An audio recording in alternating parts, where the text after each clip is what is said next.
सिंध में पानी जी खोट खिलाफ पीपल्स पार्टी के सटे हैदराबाद में हैदर चौक वट एहतजाजी मुज़ाहिरो करे धरणो हयो वियो। धरणे के पीपल्स पार्टी जैसे सिंध के सदर निसार अहमद खोड़ो, ज़िले सदर सगीर अहमद कुरैशी ऐं ॿियनि अॻवान खिताब कयो। पानी जी खोट के हवाले से पीपल्स पार्टी पारां लगल धरणे में जेके शरीक औरत कारकुन आहिनि या अॻवान आहिनि उन्हनि जो छा चवणु आहे, अचो त उन्हनि सां ॻाल्हि ॿोल करियूं। पानी जी खोट जो पैमानो तॾहिं लॻायूं जॾहिं पाण वटि पाणी हुजे। असां वटि पीअण जो पाणी कोन्हे, इंसान जे पीअण जे लाइ पाणी कोन्हे को, जानवरनि जे पीअण लाइ पाणी कोन्हे को, फसल पोखण जे लाइ पाणी कोन्हे को।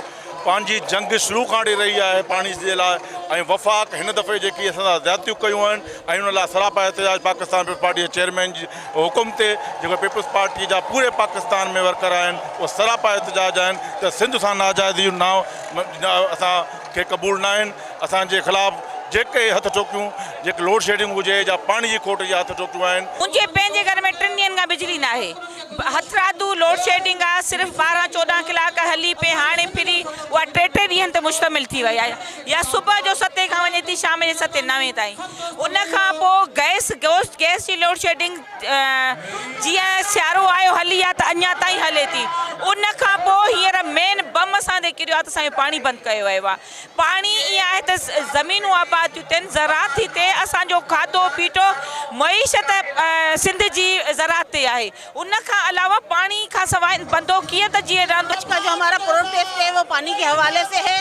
सिंध में पानी ही नहीं, आपने देखा है कि जब से न्याजी की हुकूमत वफाक में मुसल्लत हुई है तो लोड शेडिंग बिजली की देखें, आप गैस की देखें, और अब पानी जो कि एक आम आदमी की ज़रूरत है जिसके बगैर वो जिंदा नहीं रह सकता है। ये पानी पर तो पूरा सिंध सरापा एहतजाज है, पीपल्स पार्टी नहीं है, आम लोग भी सरापा एहतजाज है।